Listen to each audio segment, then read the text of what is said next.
My channel versatile educator. आज हम पढ़ने वाले हैं format of profit and loss. Last video में हमने देखा था बैलेंस शीट। बैलेंस शीट हमें क्या बताई थी? लायबिलिटी और एसेट। कंपनी के पास कितनी लायबिलिटी, खुद की चीजें थी, और कंपनी ने कितनी उधार लेके चीजें रखी थी अपने पास, और कहां से पैसे आए थे वो हमने लास्ट वीडियो में देख लिया था। उसके फॉर्मेट में हमने लास्ट वीडियो में देख लिया था। हमने कुछ मेन हेडिंग्स और सब टॉपिक्स भी देख लिया था। आज हम पढ़ने वाले हैं प्रॉफिट एंड लॉस। ठीक है, this is Umesh Pariyar and let's begin. तो अब बात करते हैं प्रॉफिट एंड लॉस की। प्रॉफिट एंड लॉस क्यों चाहिए कंपनी को? ताकि एक फाइनेंशियल ईयर में, एक अकाउंटिंग पीरियड में कंपनी ने अपने कर्मकांड के हिसाब से कितना पैसा कमाया है, क्या पैसा कमाया भी है या नहीं कमाया है। हर एक बिजनेस प्रॉफिट के हिसाब से देखेगा। प्रॉफिट हो रहा है तो बिजनेस लंबे समय तक चलेगा, लॉस होगा तो बिजनेस के लिए कुछ और इंस्ट्रक्शंस लाने पड़ेंगे, कुछ और क्रिएट करने पड़ेंगे अपन को सिनेरियोस, ताकि हम बिजनेस को पटरी पर ले आए, लाइन पे ले आए और बिजनेस चलने लगे। तो मैनेजमेंट डिसीजंस वगैरह ये सारी चीजें आएगी जो हमने पहले देख लिया था फाइनेंशियल स्टेटमेंट ऑफ कंपनी के एकदम इंट्रो वाले पार्ट में। अब बात करेंगे profit and loss statement. Company किस हिसाब से प्रॉफिट कमाती है, कौन सी चीजों को कैसे टारगेट करती है और कौन सी चीजें कहां पुट करती है फॉर्मेट के हिसाब से। तो फाइनेंशियल स्टेटमेंट ऑफ कंपनी में कंपनी से 2013 के हिसाब से ये वाला पार्ट आ जाएगा पार्ट 2 के शेड्यूल 3 में। कंपनी से 2013 के पार्ट 2 के शेड्यूल 3 में। बैलेंस शीट हमारा आया था पार्ट 1 के शेड्यूल 3 में, प्रॉफिट एंड लॉस आ जाएगा पार्ट 2 के शेड्यूल 3 वाले पार्ट में। अब अगर फॉर्मेट की बात करेंगे, फॉर्मेट में क्या होगा प्रॉफिट एंड लॉस का? सबसे पहला मेरा रेवेन्यू। अब अगर मेरी मैन्युफैक्चरिंग कंपनी है, अब दो तरह की कंपनी होती है, एक जो खुद प्रोडक्ट बनाती होती है और एक कहीं से प्रोडक्ट लेके रीसेल करती है वापस। अब एक बिजनेस ये सारी चीजें करता है, खुद का प्रोडक्ट भी बना रहा है, कैसे प्रोडक्ट उठा भी रहा है और बेच भी रहा है, तो ये लाने का खर्चा, रखने का खर्चा, ये सारा एक्सपेंसेस में काउंट हो जाएगा।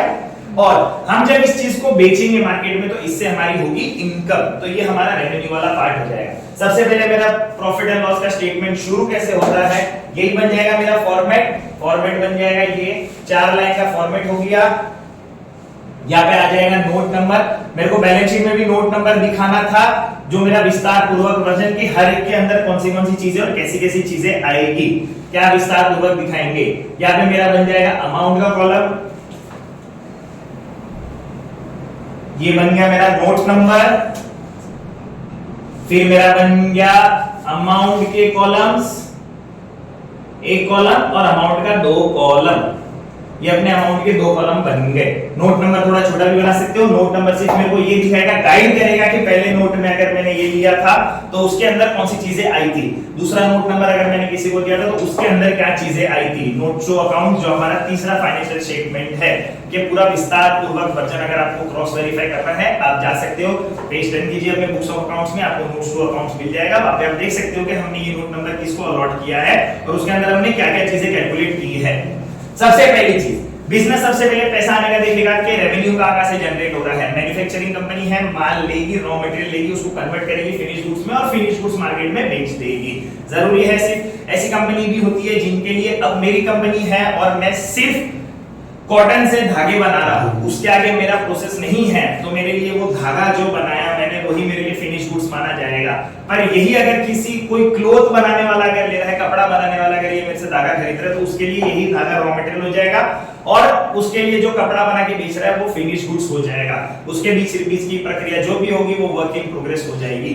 अब मैंने माल बना दिया, मैं माल बेचूंगा। सबसे पहला जब मैंने माल बनाया, मैंने माल बेच दिया, जो कि मेरा आ जाएगा रेवेन्यू फ्रॉम ऑपरेशंस। मेरा रेवेन्यू जनरेट हो रहा है किससे?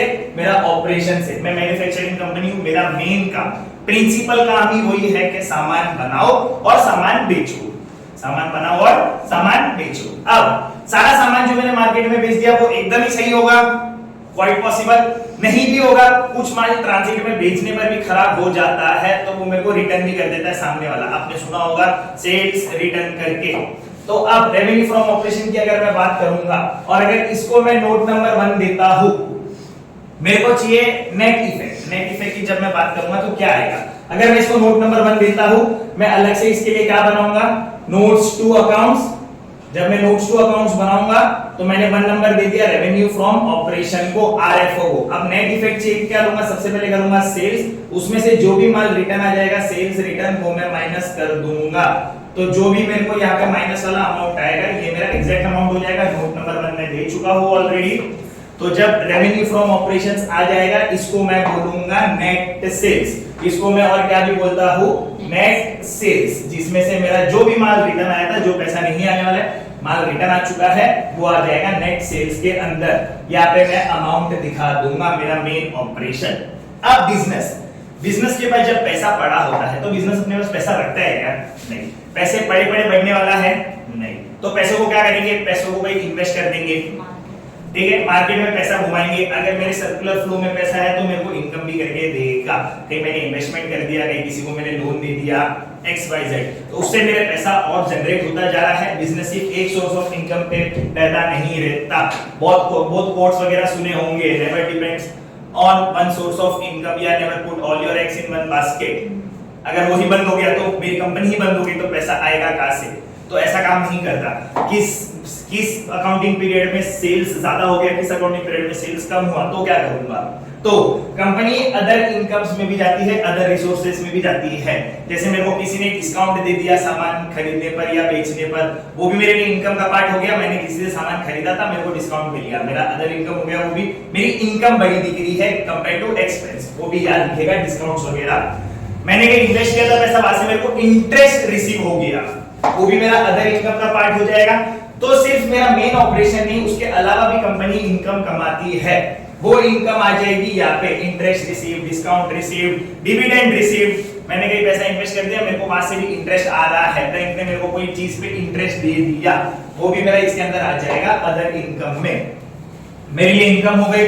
अब जब इन दोनों को टोटल करूंगा तो ये मेरा बाहर दिख जाएगा टोटल इनकम। मेरा क्या दिख जाएगा? टोटल इनकम, या मैं उसको बोलता हूं टोटल रेवेन्यू, कि मेरे मेन ऑपरेशन से मैंने पैसा कमा लिया और मैंने अदर फंडे से भी पैसा कमा लिया। पैसा पड़े पड़े नहीं बढ़ना, जो भी पैसा आया मैंने अपने खर्चे को माइनस किया, बाकी का पैसा मैंने मार्केट में घुमा दिया।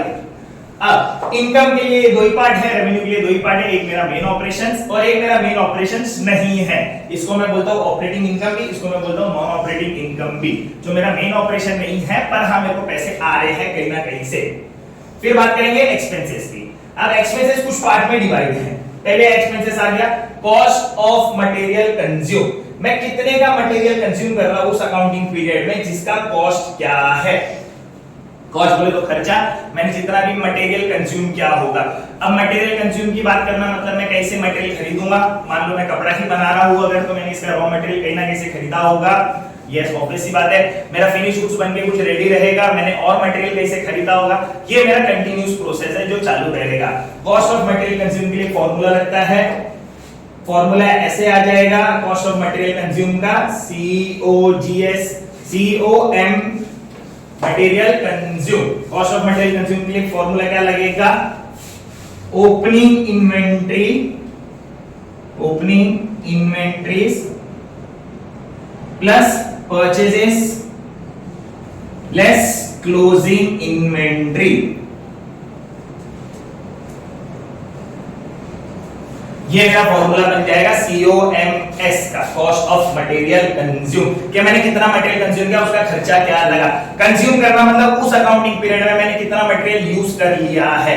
अब मेरा एक अकाउंटिंग पीरियड एक साल से शुरू होगा, एक डेट से, और एक डेट पे खत्म होगा, तब जाके मैं अपने कंपनी का प्रॉफिट एंड लॉस कैलकुलेट कर पाऊंगा अपने फाइनेंशियल ईयर के अंदर। अब जब मैं बात करता हूं ओपनिंग इन्वेंटरी, जब साल स्टार्ट हुआ तो मेरे पास कितना स्टॉक था, मैंने और कितना स्टॉक परचेज किया, इन्वेंटरी स्टॉक का पार्ट हो गया, और मेरे पास कितना लास्ट में क्लोजिंग पड़ा है। लास्ट में कितना पड़ा है, मान लो मैं फोन कंपनी, फोन मैन्युफैक्चरर हूं, मेरे पास साल का जब स्टार्ट हुआ तब मेरे पास 4 फोन के पैकेट्स पड़े थे या 4 फोन के पीसेस पड़े थे।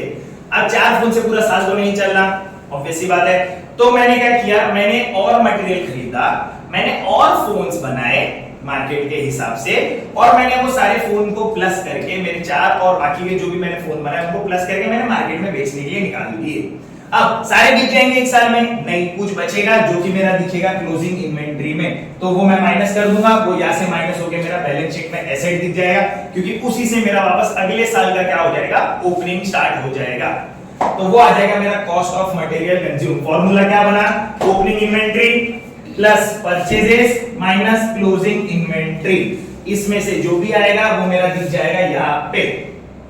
दूसरा, purchase of stock in trade. जो भी मेरा स्टॉक ट्रेड में है, जिससे भी मैं ट्रेड कर रहा हूं, ट्रेड बोले तो लेन देन कर रहा हूं, जो भी स्टॉक का मेरा लेन देन का काम है उसको मैंने खरीदा है, ठीक है। अब दो चीज, मैं वही कपड़ा बना रहा था, मैंने कपड़ा खुद मैन्युफैक्चर किया और मैं कहीं और से खरीद रहा हूं, कहीं और से खरीद रहा हूं।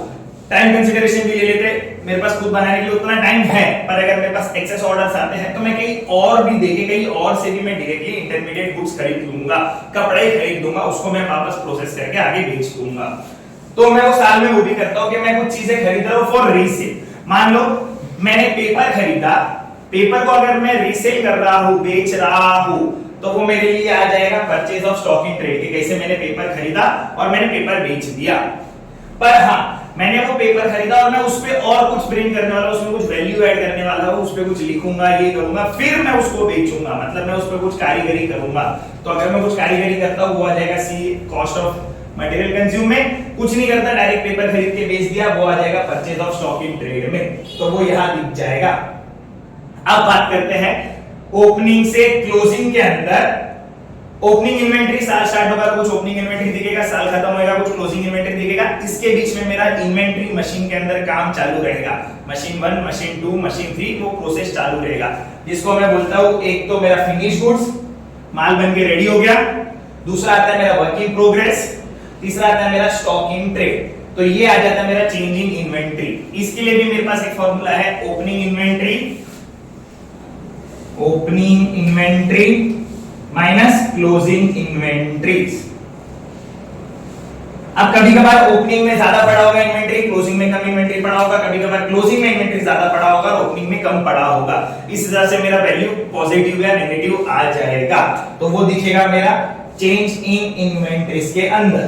फिर सिर्फ मेरे बिजनेस में अगर मैं इकोनॉमिक्स की बात करूं तो मेरे पास 4 फैक्टर ऑफ प्रोडक्शन होते हैं, लैंड, लेबर, कैपिटल, एंटरप्रेन्योर। माल तो मैं ले आया, बनाएगा कौन? मैं खुद बनाऊंगा, ओनर हूं, मैं खुद ही मशीन पे बैठ जाऊंगा, खुद ही कॉटन उठा के ला रहा हूं कंधे पे, खुद ही रख रहा हूं, खुद ही प्रोडक्ट बना रहा हूं, खुद ही बेचने जा रहा हूं, सब मैं अकेले ही कर दूंगा, वन मैन शो। ऐसा होएगा नहीं। कंपनी की बात करेंगे तो लोग होंगे, वर्कर्स होंगे, हेल्पर्स होंगे जो हेल्प कर रहे हैं।